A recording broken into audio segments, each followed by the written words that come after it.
أعوذ بالله من الشيطان الرجيم بسم الله الرحمن الرحيم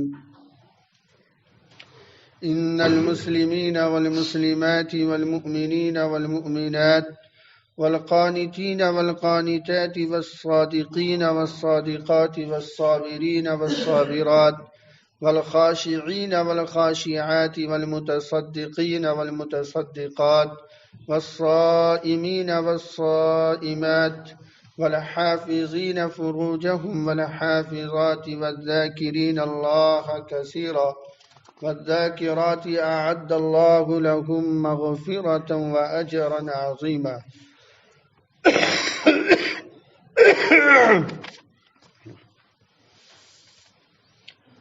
قرآن کریم میں اللہ تعالی نے عموماً احکام میں مومن مردوں کو خطاب فرمایا. پورے قرآن میں زیادہ تر جگہوں پر جب اللہ کو کوئی حکم دینا ہوا تو خطاب مردوں کو فرمایا. یا ایھا الذین آمنوا اتقوا اللہ، اے ایمان والو اللہ سے ڈرو. ایسی پورے قرآن میں اقیموا الصلاۃ، اے ایمان والے مرد نماز قائم کرو، زکوٰۃ دو. اور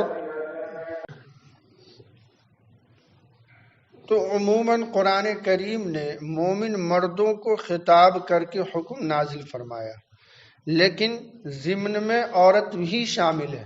ایسا نہیں ہے کہ جو حکم مرد کو خطاب کر کے کہا گیا یہ صرف مردوں کے ساتھ خاص ہے، بلکہ اس حکم میں عورتیں بھی شامل ہیں. نماز کا حکم خطاب اگرچہ مرد کو ہے، عورت بھی نماز کے حکم میں شامل ہے، ایسے ہی تمام احکام میں. لیکن عورت کو اس لیے خطاب نہیں کیا گیا ڈائریکٹ کیونکہ عورت کی ذات ہی پردہ کے لیے ہے. اللہ رب العزت عورت کو بنایا ہی ہے کہ اس کے نام میں، اس کی ذات میں، اس کی شخصیت میں پردہ ہو. اس لیے اللہ تعالیٰ نے عورت کو ڈائریکٹ خطاب نہیں فرمایا، مرد کے توسط سے خطاب فرمایا. یہ اللہ نے اہتمام کیا ہے عورتوں کو خطاب، عورتوں کے خطاب نہ کرنے میں ان کے پردے کا لحاظ کر کے یہ اس بات کی طرف اشارہ کر دیا کہ عورتیں پردے کا اہتمام از حد کریں. اب جب اکثر آیتوں میں عورتوں کو خطاب نہیں کیا گیا تو بعض صحابیہ اللہ کے نبی علیہ الصلاۃ والسلام کی خدمت میں حاضر ہوئیں اور انہوں نے یہ شکایت کی کہ اے اللہ کے نبی علیہ الصلاۃ والسلام، ایسا محسوس ہوتا ہے کہ ہم عورتوں میں کوئی خیر اور بھلائی نہیں ہے. حضور نے فرمایا کیوں؟ کہا کہ قرآن کریم میں آیت نازل ہوتی ہے، سورتیں نازل ہوتی ہے اور ہر جگہ مردوں کو خطاب ہوتا ہے، ہمارا تو ذکر ہی نہیں ہوتا، ہمیں تو ڈائریکٹ کوئی حکم ہی نہیں دیا جاتا. ایسا معلوم ہوتا ہے کہ سارے خیر، سارے اچھائیاں مردوں میں، عورتوں میں کچھ ہے ہی نہیں. تو اس پر یہ جو آیت ابھی تلاوت کی گئی یہ نازل ہوئی اور اس میں باضابطہ عورتوں کے لیے استعمال ہونے والے عربی کے جو الفاظ ہیں وہ لیے گئے اور بتایا گیا کہ اللہ کے یہاں مرد عورت کی تقسیم نہیں ہے. اللہ کے یہاں تو یہ ہے کہ من یعمل من الصالحات من ذکر او انثی، کہ جو کوئی خیر کے کام کرے، من ذکر چاہے وہ مرد ہو، او انثی یا عورت ہو، فاولئک یدخلون الجنہ تو وہ جنت میں جائیں گے. خیر کے کام، صلاح کے کام، فلاح کے کام، نیکی کے کام کرنے میں جتنا مرد جتنا کرے گا اور اتنا عورت بھی کرے گی تو جتنا ثواب مرد کو ملے گا اتنا ہی ثواب عورت کو ملے گا، کوئی کمی نہیں ہوگی. ایسا نہیں ہو سکتا عورت ہونے کی بنیاد پر اس کے ثواب میں کوئی کمی کر دی جائے، ایسا نہیں ہے. لیکن محض پردے کے خیال سے اللہ تعالیٰ نے عورتوں کو ڈائریکٹ خطاب نہیں کیا. لیکن جب یہ شکایت انہوں نے حضور سے کی تو یہ آیت مستقل عورتوں کے لیے استعمال ہونے والے لفظ کے ساتھ تعریف کی اور اس میں خصوصیت بیان کی عورتوں کی مردوں کے ساتھ ساتھ. چنانچہ اللہ نے فرمایا ان المسلمین والمسلمات، یقیناً اسلام پر عمل کرنے والے مرد اور اسلام پر عمل کرنے والی عورتیں، والمؤمنین والمؤمنات، ایمان لانے والے مرد اور ایمان لانے والی عورتیں۔ ایک ہے اسلام اور ایک ہے ایمان۔ ایمان کا تعلق انسان کے عقائد سے ہے کہ ہمارے دل میں، اور ہمارا جو ایمان اور عقیدہ ہے کہ اللہ ایک ہے، اس کے علاوہ کوئی عبادت کے لائق نہیں، محمد صلی اللہ علیہ وسلم اللہ کے آخری رسول ہیں، یا جو بھی عقیدے ہیں ہمارے، اسے ایمان کہا جاتا ہے۔ اور جو احکام ہیں جس کو ہم بجا لاتے ہیں اسے اسلام کہتے ہیں۔ نماز پڑھنا، روزہ رکھنا، زکوٰۃ دینا اور نیکی کے جو کام ہم کرتے ہیں ظاہر میں، اسے ہم ادا کرتے ہیں، اسے قرآن و حدیث کی اصطلاح میں اسلام کہا جاتا ہے۔ تو جب ایمان بولا جائے تو ایمان کا تعلق عقائد سے ہوتا ہے، اور اسلام جب بولا جائے تو اس کا تعلق اعمال سے ہے۔ لہذا قرآن کریم نے اس میں دونوں کو شامل فرمایا کہ اسلام پر عمل کرنے والے مرد ہوں یا اسلام پر عمل کرنے والی عورتیں ہوں، یا ایسے ہی ایمان لانے والے مرد ہوں یا ایمان لانے والی عورتیں ہوں۔ والقانتین والقانتات، فرما بردار مرد ہوں یا فرما بردار عورتیں ہوں۔ قانتین کہتے ہیں کہ جو حکم کسی کو دیا جائے تو وہ حکم جس طرح کرنے کو کہا جائے ویسے ہی اس حکم کو بجا لائے۔ مومن کی صفت یہ ہے کہ اللہ اور اس کے رسول نے جو حکم اسے جس طرح کرنے کو کہا ہے اسی طرح کرے۔ مثلا نماز اللہ کے نبی علیہ الصلاۃ والسلام نے پڑھنے کا ایک طریقہ بتا دیا۔ فرما برداری یہ ہے کہ جس طریقے پر اللہ کے نبی علیہ الصلاۃ والسلام نے نماز پڑھی ہے ہم بھی اسی طریقے پر پڑھیں۔ ہم اپنی طرف سے کوئی طریقہ نہیں لا سکتے۔ تو جو حکم جس نوعیت کا جس طریقے پر ہمیں دیا گیا اسی طریقے پر کما حق و ادا کر دینا، یہ فرما برداری کہلاتا ہے، قانت کہلاتا ہے۔ اللہ تعالیٰ نے یہاں دونوں کا ذکر کیا کہ فرما برداری کرنے والے مرد ہوں یا فرما برداری کرنے والی عورتیں ہوں۔ والصادقین والصادقات، اور سچ بولنے والے مرد ہوں یا سچ بولنے والی عورتیں ہوں۔ صدق کہتے ہیں کسی عمل میں یا قول میں سچا ہونا۔ قول میں سچا ہونے کا مطلب یہ ہے کہ سچی بات کرے، حلال بات کرے، حرام بات نہ کرے، جھوٹ نہ بولے۔ اور عمل میں سچائی یہ ہے کہ جو کہا وہ کر کے دکھائے۔ ہم نے ایمان لایا اللہ پر اور یہ وعدہ کیا کہ ہم آپ کی عبادت کریں گے، ایاک نعبد، ہم آپ ہی کی عبادت کریں گے، ہم یہ وعدہ کرتے ہیں۔ تو یہ جو زبان سے ہم وعدہ کیا، اپنے عمل سے اس کا پروف بھی دیں کہ واقعی ہم آپ کی عبادت کرتے ہیں، یہ عمل میں صدق ہے۔ زبان میں صدق یہ ہے، گفتگو میں صدق یہ ہے کہ آدمی سچ بات کہے، اور عمل میں صدق یہ ہے کہ جو بات کہے اسے کر کے دکھائے۔ اور اگر آدمی زبان سے کچھ کہے اور عمل اس کا کچھ ہے تو یہ عمل کی منافقت ہے، عمل میں جھوٹ ہے۔ اور عمل میں جھوٹ ہو یا قول میں اور گفتگو میں جھوٹ ہو، دونوں اللہ کو ناپسند ہے۔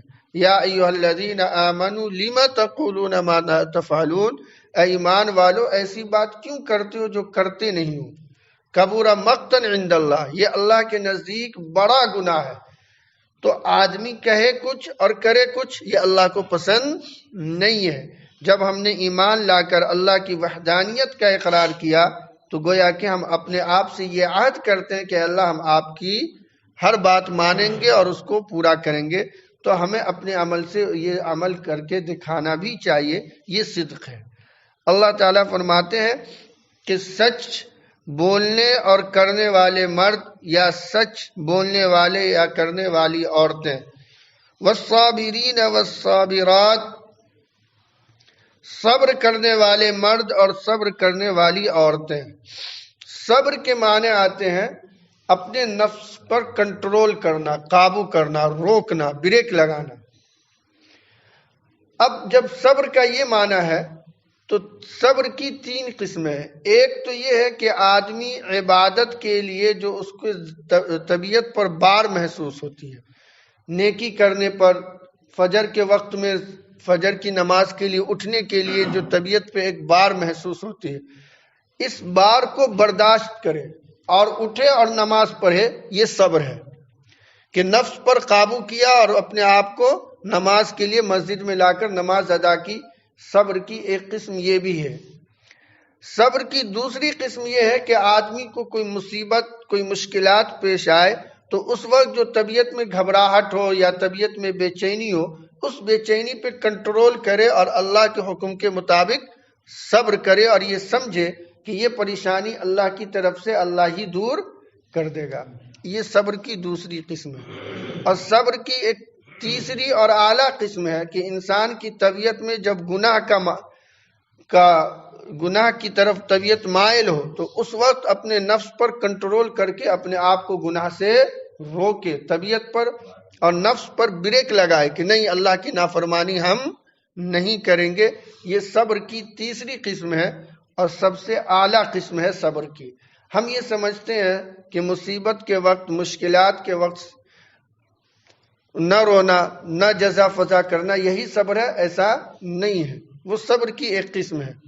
صبر کی دوسری قسم یہ ہے کہ آدمی نیکی کے لیے جو اس کے طبیعت پر بار محسوس ہو اس کو برداشت کر کے نیکی کرے، اور ایسے ہی گناہ کے وقت، گناہ کے تقاضے کے وقت نفس پر قابو کر کے گناہ سے باز رہے، یہ بھی صبر ہے۔ اللہ تعالیٰ فرماتے ہیں کہ صبر کرنے والے مرد یا صبر کرنے والی عورتیں، والخاشعین والخاشعات، اللہ سے ڈرنے والے مرد اور اللہ سے ڈرنے والی عورتیں۔ خشوع کہتے ہیں کہ انسان کے دل میں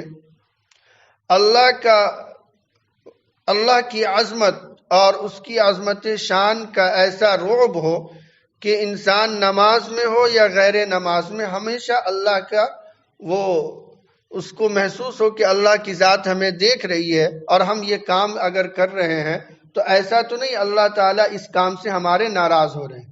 یہ ذہن میں اور دل دماغ میں یہ بات بیٹھا لینا، یہ خشوع ہے۔ لہذا آدمی چاہے تنہائی میں رہے یا مجلس میں رہے، جب یہ کیفیت انسان کی پیدا ہو جاتی ہے کہ ہمیں اللہ دیکھ رہا ہے تو ہم کیسے اللہ کے حکم کی خلاف ورزی کوئی کام کریں گے، تو اس کیفیت کے پیدا ہو جانے کے بعد انسان کہیں بھی رہے اللہ کی نافرمانی نہیں کر سکتا۔ یہ مومن کی شان ہے کہ مومن میں خشوع پیدا ہو، انسان اپنے آپ کو ایسا بنائے، اس کی فکر ایسی بن جائے، اس کے دل دماغ پہ یہ بات اس طرح بیٹھ جائے کہ اس کے لیے گناہ کرنا مشکل ہو جائے۔ اللہ تعالیٰ فرماتے ہیں کہ ایسے مرد بھی قابل تعریف ہیں اور ایسی عورتیں بھی، کہ والخاشعین والخاشعات، اللہ سے ڈرنے والے مرد اور اللہ سے ڈرنے والی عورتیں، والمتصدقین والمتصدقات، صدقہ خیرات کرنے والے مرد اور صدقہ خیرات کرنے والی عورتیں۔ ایک تو زکوٰۃ ہے، یہ تو فرض ہے، اور ایک ہے صدقہ جو ذمے میں فرض نہیں ہوتا، آدمی اپنی طرف سے نکالتا ہے، تو اسے صدقہ کہتے ہیں۔ یہ صدقہ نکالنا انسان کے لیے بہت سے بلاؤں کو روک دیتا ہے، بہت سی آفات اور بہت سی پریشانیوں کو ٹال دیتا ہے۔ احادیث میں کثرت سے یہ بات آئی ہے، اللہ کے نبی علیہ السلام نے ارشاد فرمایا کہ اپنی پریشانیوں کو اور مرضوں کو دور کرنے کے لیے صدقہ کیا کرو۔ تو صدقہ کرنے والے مرد ہوں یا صدقہ کرنے والی عورتیں ہوں، اللہ تعالیٰ نے دونوں کی تعریف فرمائی ہے۔ فرمایا صدقہ کرنے والے مرد ہوں یا صدقہ کرنے والی عورتیں ہوں، والصائمین والصائمات، روزہ رکھنے والے مرد ہوں یا روزہ رکھنے والی عورتیں ہوں، والحافظین فروجہم، اور اپنے شرمگاہوں کی حفاظت کرنے والے مرد ہوں، والحافظات، یا اپنے شرمگاہوں کی حفاظت کرنے والی عورتیں ہوں۔ شرمگاہ کی حفاظت کا مطلب یہ ہے کہ ناجائز استعمال نہ کرے، حرام استعمال نہ کرے، یہ مومن کی صفت ہے۔ جائز استعمال جو شریعت نے بتائے ہیں اس پہ استعمال کرے، چاہے یہ مرد ہو یا عورتیں، اللہ نے ان کی تعریف کی ہے۔ وَالذَّاكِرِينَ اللَّهَ كَثِيرًا، اور کثرت سے اللہ کو یاد کرنے والے مرد ہوں، وَالذَّاكِرَاتِ، یا کثرت سے یاد کرنے والی عورتیں ہوں۔ ذکر کہتے ہیں اللہ کا نام لیا جائے، چاہے اللہ کے ذاتی نام اللہ لیا جائے یا اللہ کے صفاتی نام، الحمدللہ، سبحان اللہ، 99 نام ہے، کوئی بھی آپ لیں۔ اور یہ ذکر بڑی کام کی چیز ہے۔ اللہ تعالیٰ کو سب سے زیادہ ذکر پسند ہے۔ قرآن کریم میں جہاں کہیں ذکر کا لفظ آیا ہے وہ ذکر کے ساتھ لفظ کثیر لایا گیا ہے کہ کثرت سے ذکر کرنا، اور کثرت سے ذکر اللہ کو بہت پسند ہے۔ اور چونکہ یہ ذکر آسان بھی بہت ہے، آدمی اٹھتے بیٹھتے چلتے پھرتے سوتے جاگتے وضو بے وضو پاکی ناپاکی ہر حال میں کر سکتا ہے۔ تو اس لیے اس ذکر کو کثرت سے جو لوگ کرتے ہیں اللہ کو یہ ذکر ایسے لوگ بہت پسند آتے ہیں۔ اللہ کے نبی علیہ السلام سے صحابہ نے پوچھا کہ اے اللہ، جہاد کرنے والے مردوں میں سب سے اچھا جہاد کس کا ہے؟ حضور نے فرمایا جو جہاد کرنے والے مرد ہیں مجاہدین، ان میں ان کا جہاد سب سے اچھا ہے جو کثرت سے ذکر کرتے ہیں۔ جہاد کی صف میں کھڑے ہیں، دشمن سے لڑنا ہے اور زبان پر ذکر ہو، کیا ظاہر ہے یہ ادا اللہ کو کتنی پسند آئے گی کہ جان کی بازی بھی لگا رہے ہیں اور زبان پر اللہ کا نام بھی ہو۔ ایسے ہی فرمایا حضور نے کہ نماز پڑھنے والوں میں ایسے نمازی جن کی زبان پر کثرت سے اللہ کا نام ہو، اللہ کو ایسے نمازی بہت پسند ہے۔ پھر حضور نے فرمایا کہ ایسے روزے دار جو روزے کے ساتھ زبان پر اللہ کو یاد رکھتا ہو اور کثرت سے اللہ کو ذکر کرتا ہو، اللہ کو ایسے روزے دار بہت پسند ہے۔